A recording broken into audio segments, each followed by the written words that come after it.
Solving quadratic equations by using the quadratic formula. The quadratic formula is x equals negative b plus or minus the square root of b squared minus 4 times a times c over 2 times a. The first type of solutions are two imaginary numbers. You know if it is an imaginary number if the solution to your problem comes out negative. So I have my problem. X squared minus 7x plus 18 equals 0. My a would be 1, my b would be negative 7, and my c would be 18. So now I will put it in quadratic form. This is the solution, and this is the equation in the quadratic formula form. And so now we will begin to solve it.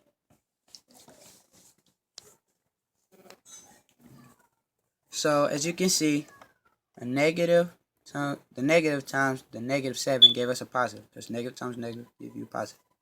And then here we just simplify from up here. So that gave us 49 minus 72 over 2. And then from here we just really subtracted 49 from 72. And we got negative 23 over 2. And since square roots are not supposed to be negative, we will rewrite it as x equals 7 plus or minus the square root of 23i over 2.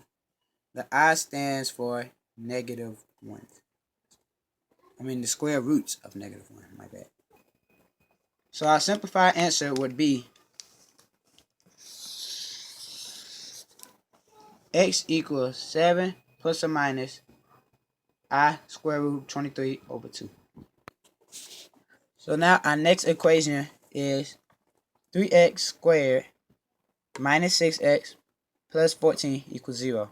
Our a is 3, our b is negative 6, and our c is 14. So now we have put our problem into our formula, and our formula is negative times negative 6 plus or minus the square root of negative 6 squared minus 4 times 3 times 14 over 2 times 3.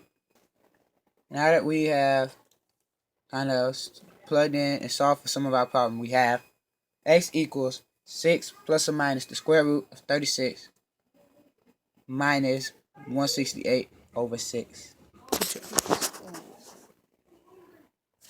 And then it's really just simplified down, because you do 36 minus 168. That will give you 132 over 6. So now the equation is x equals 6 plus or minus the square root of negative 132 over 6. Okay, so now how we got from this to this was we had to break it down some. You get 132, we had to do square root of 4 times square root of 33. And so we got this because the square root of 4 is just 2, and then we got 33.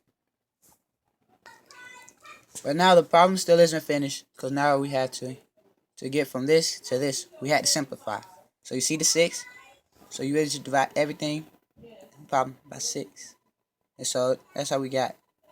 So now our finished product is x equals 1 plus or minus I square root of 33 over 3.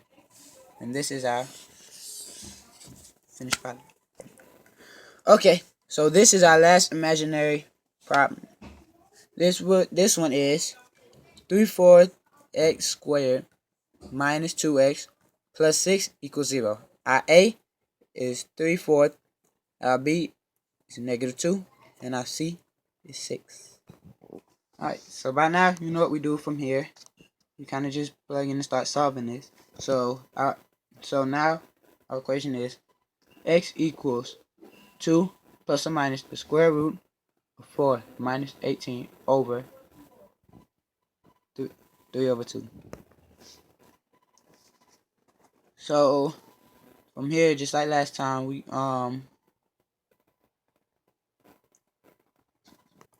we subtract there 4 minus 18. That would give you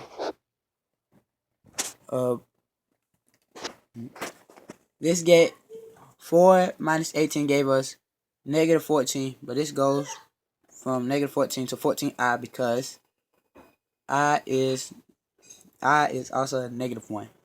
So now our equation is x plus or minus the square root of 14i over 3 over 2. Because we have a fraction out here, we had to multiply our numerator, or the top part of our equation, by the inverse of our fraction, which is 2 over 3. So by doing this, this gave us a final answer of x equals 4 plus or minus 2i, the square root of 14 over 3.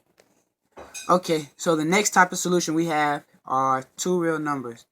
And you will get a two real number if your equation ends, if the solution of your equation is a positive number. So here we have 2x squared minus 3x minus 4. Our a is 2, our b is negative 3, and our c is negative 4. So our first step, just like last time, is plugging in numbers to the quadratic formula, which we did here. So once we did the math up there, we ended up with x equals 3 plus or minus the square root of 9 plus 32 over 4. And then now our final answer ended up with 3 plus or minus the square root of 41 over 4. So now we are on our second equation for our two real numbers. And our equation is x squared plus 7x minus 5 equals 0. Our a is 1, our b is 7, and our c is negative 5.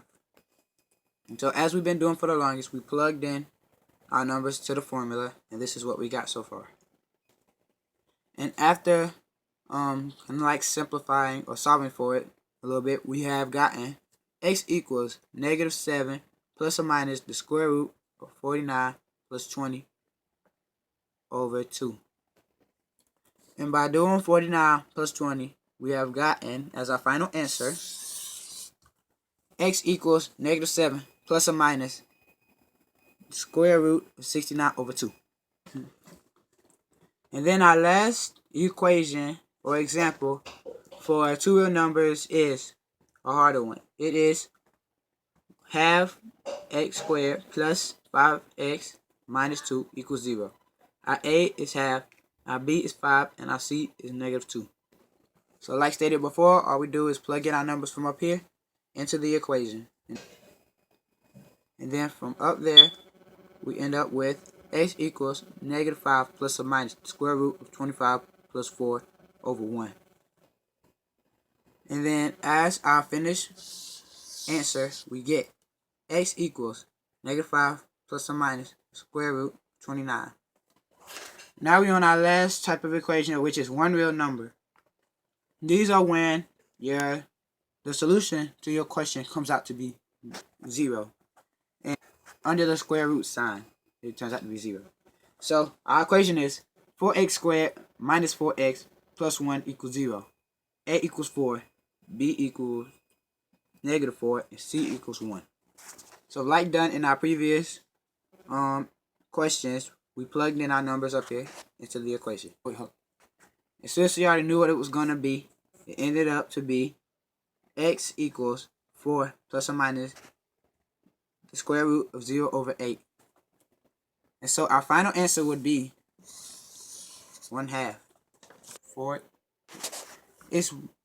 Our answer comes out to be 1/2 because both 4 and 8 can be simplified by, well, 4. So, 4 divided by 4 is 1. And 8 divided by 4 is 2. Okay, so this is one of our easier equations. Our equation is 5x squared plus 10x plus 5 equals 0. So, our a is 5, our b is 10, and our c is 5. So what we did, like I stated before, plug all these that we got up here into our formula to get that. And then what you would get would really just be 100 minus 100. So that would give you 0. So our equation would be x equals negative 10 plus or minus the square root of 0 over 10. And since negative 10 divided by 10 is negative 1, that would be our answer. Okay, so our last equation will be a little bit trickier because we're dealing with fractions. So our equation is our equation will be 1/5 x squared plus 4/5 x plus 4/5 equals 0. Our A is 1/5, our B is 4/5, and C is 4/5. Just like with the whole numbers that we worked with, you would plug fractions into the formula the same way. So you simplify under the radical sign. That's how you got 16/25. So our equation is x equals negative 4/5 plus or minus square root of 16/25 minus 16/25 over 2/5. And so like doing the other ones, these two will give you x equals negative 4/5 plus or minus the square root of 0 over 2/5.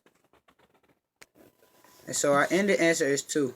But to get that, you have to multiply negative 4/5 by the inverse of 2/5.